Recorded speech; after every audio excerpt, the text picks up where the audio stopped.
నువ్వు సంఘ పెద్దవా, సంఘ పెద్దలాగా పిలువబడు. నువ్వు యవనస్తునివా, యవనస్తునిలాగా పిలువబడు. నువ్వు సంఘంలో ఒక స్త్రీవా, విశ్వాసివా, విశ్వాసిలాగా పిలువబడు.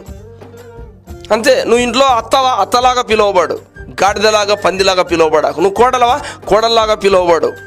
జంతువులాగా పిలువబడాకు. నువ్వు కోడలంటే కోడలే, కూతురు అంటే కూతురే, కొడుకు అంటే కొడుకే, అత్త అంటే అత్తే, మామ అంటే మామే. అట్లే పిలువబడాలి కుటుంబంలో. భార్య అయినా భర్త అయినా ఎవరైనా. నువ్వు సంఘంలో నువ్వు పాస్టర్ సేవకునివా, సేవకునిలాగా పిలువబడు, పాస్టర్లాగా పిలువబడు. నాలో చెడు బుద్ధులు, నాలో జంతువుల బుద్ధులు ఉన్నాయనుకోండి, నేను కూడా అంతే. ప్రేమైన జనులారా, ఈ సమయంలో మీరు ఆలోచించుకోండి. మీ బుద్ధులు ఎలా ఉన్నాయి, మీ ఆలోచనలు ఎలా ఉన్నాయి, మీ తలంపులు ఎలా ఉన్నాయి, మీ క్రియలు ఎలా ఉన్నాయి, నువ్వే ఆలోచించుకో.